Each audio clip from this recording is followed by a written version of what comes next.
तो स्टूडेंट्स आज मैं आपके लिए यहाँ पर क्लास 11 की फिजिक्स का चैप्टर नंबर फर्स्ट में लेक्चर नंबर फर्स्ट देने वाला हूँ। ठीक है, क्लास 11 का जो इंट्रोडक्शन है वो मैं पहले बता चुका हूँ। ठीक है, अब यहाँ पर चैप्टर नंबर फर्स्ट का लेक्चर नंबर फर्स्ट आया है और मैं यहाँ पर पूरी 11th क्लास की जो फिजिक्स है उसके लेक्चर्स डालने वाला हूँ और पूरे प्योर हिंदी मीडियम में डालूंगा। ठीक है, तो आप हमारे साथ बने रहे और देखते रहे। ठीक है, तो मैं आपको आज पहले लेक्चर नंबर फर्स्ट स्टार्ट करता हूँ और आज हम पढ़ने वाले हैं चैप्टर नंबर फर्स्ट। ठीक है, तो चैप्टर नंबर जो फर्स्ट है उसका हमारे नाम क्या है भैया? उसका नाम है हमारे मात्रक एवं विमाएं। ठीक है, चैप्टर नंबर फर्स्ट का नाम है हमारे मात्रक एवं विमाएं। इंग्लिश में बोले तो मात्रक को दोस्तों इसको बोलते हैं यूनिट एंड डायमेंशंस। ठीक है, यूनिट एंड डायमेंशंस के बारे में हम यहाँ पर पढ़ने वाले हैं। ठीक है, तो चैप्टर नंबर फर्स्ट में जो सबसे पहला हमारा टॉपिक आता है वो आता है हमारे भौतिक राशियां। ठीक है, तो दोस्तों हम सबसे पहले ये पढ़ेंगे कि जो भौतिक राशियां है वो होती क्या है। ठीक, तो हमारा जो पहला टॉपिक है फर्स्ट नंबर पे ही जो टॉपिक लिखा है वो मैं लिख रहा हूँ आपके भौतिक राशियां।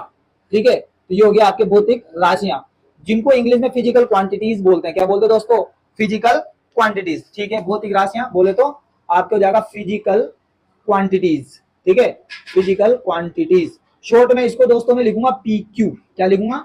PQ। ठीक, अब सबसे पहले सर ये समझें, सबसे पहले सर ये समझते हैं कि जो भौतिक राशियां हैं वो होती क्या है। ठीक, तो मैं आपको बताऊं कि जो भौतिक राशियां हैं उनको मैं कुछ एग्जांपल से आपको समझाने की कोशिश करता हूं। ठीक है, जैसे मैंने यहाँ पर एक एग्जांपल लिखा दोस्तों, लंबाई।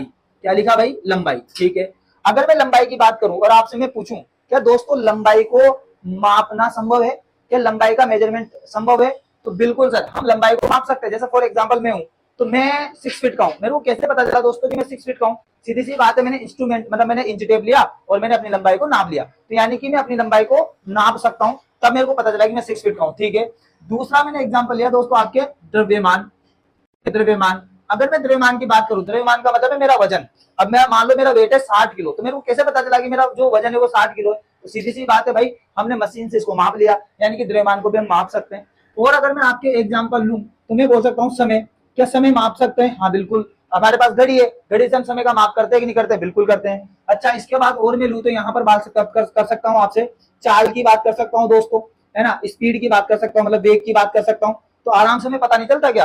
जैसे हम क्रिकेट मैच देखते हैं तो हमें पता चलता है कि भाई जो घूम रहा है उसने 140 किलोमीटर पर हार की रफ्तार से बॉल फेंकी। हमें कैसे पता चला? कोई ना कोई इंस्ट्रूमेंट है वहां पर और उस इंस्ट्रूमेंट से, उस यंत्र की सहायता से हमने चाल को माप लिया, वेग को माप लिया। ठीक है, तो जैसे चाल को हम स्पीडोमीटर से माप लेते, हम गाड़ी चलाते हैं, बाइक चलाते हैं, हमें पता चलता है कि चलता है कि इस बाइक की जो स्पीड है वो ये है, इस बाइक की जो चाल है वो क्या है, जो भी है 40 किलोमीटर पर हार है, 50 किलोमीटर पर हार है, तो हमें पता चलती है। ठीक है, तो वेग को भी माप सकते हैं। ठीक है, तो ये कुछ ऐसी, जैसे मान लो और भी, यानी कि अगर मैं बात करूं क्षेत्रफल की, ठीक है, क्या क्षेत्रफल को माप सकते हैं? बिल्कुल क्षेत्रफल को माप सकते हैं। हम जैसे मान लो हमारे घर ले रहे हैं, हम घर खरीद रहे हैं, ठीक है, हमने घर खरीदा या फिर हमने प्लॉट खरीदा, तो हम क्या बोलते हैं कि ये 25 बाई 30 का है या 40 बाई 50 का है। ठीक है, तो ये क्या है? ये एरिया है दोस्तों। क्या है ये? एरिया, बोले तो क्षेत्रफल। तो क्षेत्रफल को भी माप सकते हैं। कैसे? कि किसी भी जगह की लंबाई निकाल लो और चौड़ाई निकालो और दोनों को इंटू कर दो, तो क्षेत्रफल बराबर क्या होता है? लंबाई इंटू चौड़ाई। इसका मतलब क्षेत्रफल को भी हम माप सकते हैं। ठीक है, तो और क्षेत्रफल के अलावा और भी हम बोल सकते हैं,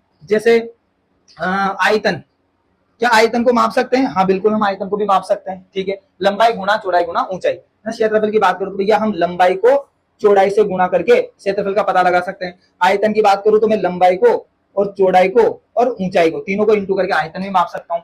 ठीक है, यहीं पे मैं निरुक्ता और एग्जाम्पल लूं, अगर मैं बात करूं घनत्व की, किसकी बात करूं दोस्तों? घनत्व की, तो घनत्व को भी माप सकते हैं। हाँ सर, तो घनत्व का सूत्र क्या होता है आपके? तो ये होता है दोस्तों द्रव्यमान बटे आयतन। ठीक है, द्रव्यमान बटे आयतन। ठीक है, तो हम घनत्व को भी माप सकते हैं। हम द्रव्यमान निकाल लें, आयतन निकाल ले और द्रव्यमान में आयतन का भाग दे तो हमारे क्या निकल जाएगा? घनत्व निकल जाएगा। ठीक, तो भौतिक राशियां क्या होती है? तो ये जितने भी जो एग्जांपल्स मैंने आपके सामने लिखे, और इसका मतलब ये जितने भी एग्जांपल मैंने आपके सामने लिखा, ये सारे जो एग्जांपल्स है, यानी कि लंबाई, द्रव्यमान, समय, चाल, वेग, क्षेत्रफल, आयतन और घनत्व, इन सबको हम क्या कर सकते हैं? इन सबको हम माप सकते हैं। इसका मतलब भौतिक राशियां वे राशियां होती है दोस्तों जिनका मापन संभव है, जिनका मेजरमेंट संभव है। तो यानी कि मैं परिभाषा लिख सकता हूं, ऐसी राशियां, तो हम परिभाषा क्या लिखेंगे दोस्तों?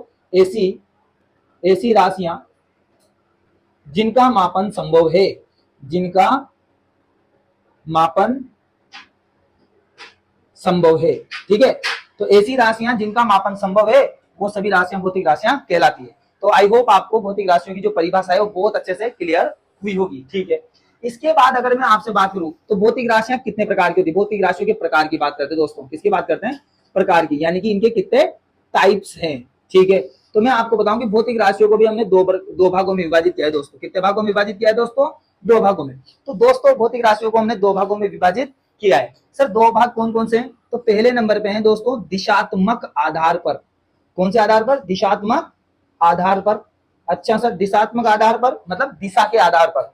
दूसरे नंबर पे अगर हम बात करें दोस्तों भौतिक राशियों की, तो वो हमारे होती है निर्भरता के आधार पर। किसके आधार पर? निर्भरता के आधार पर, यानी कि डिपेंडेंसी के आधार पर। तो निर्भरता के आधार पर, ठीक। तो भौतिक राशियों को कितने भागों में विभाजित किया दोस्तों? एक बार रिपीट करो मेरे साथ। तो पहले नंबर पे दिशात्मक आधार पर और निर्भरता के आधार पर। अब मैं दिशात्मक आधार पर बात करूं, कितने आधार पर? दिशात्मक, तो ये दो प्रकार की होती है। और अगर निर्भरता के आधार पर बात करूं दोस्तों, तो ये होती है आपके तीन प्रकार की। ठीक सर, कौन कौन सी होती है? तो देखो दोस्तों, अगर मैं दिशात्मक आधार पर बात करूं, तो पहले नंबर की जो राशियां होती है उनको बोलते हैं सदिश राशियां, और दूसरे नंबर पे होती है आपके अदिश राशियां। ठीक है, तो दिशात्मक आधार पर होगी सदिश और होगी अदिश। आपने पढ़ा होगा 9th क्लास के अंदर, नहीं पढ़ा तो मैं आपको बता दूं कि सदिश राशियां जो होती है ना, वो ऐसी राशियां होती है जिनको व्यक्त करने के लिए दिशा की आवश्यकता पड़ती है। और अदिश राशियां वे राशियां होती है जिनको व्यक्त करने के लिए दिशा की आवश्यकता नहीं होती, लेकिन परिमाण की जरूर आवश्यकता होती है। ठीक है, परिमाण का मतलब है संख्यात्मक मान। जैसे मैं बोलूं 5 किलोमीटर, तो 5 जो है ना, 5 वो क्या है? संख्यात्मक मान, उसको बोलते हैं परिमाण। ठीक है, तो आपने देखा होगा कि सदिश की परिभाषा दी कि ऐसी राशियां जिनको व्यक्त करने के लिए दिशा की आवश्यकता पड़ती है, और अदिश का मतलब ऐसी राशियां जिनको व्यक्त करने के लिए दिशा की आवश्यकता नहीं पड़ती।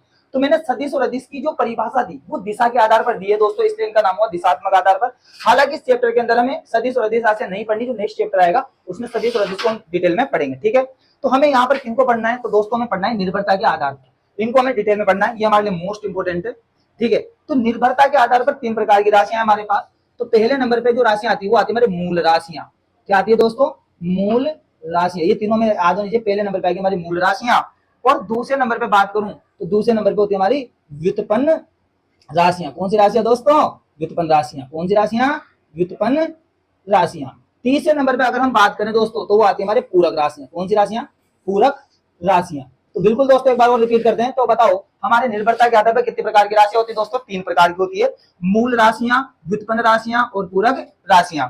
इसको हम नेक्स्ट चैप्टर में पढ़ेंगे। इस चैप्टर के अंदर हमें मूल राशियां, व्युत्पन्न राशियां और पूरक राशियां तीनों को पढ़ना है। ठीक, अब हम बारी बारी से मूल राशियों को, फिर व्युत्पन्न राशियों को और पूरक राशियों को पढ़ेंगे। ठीक है दोस्तों।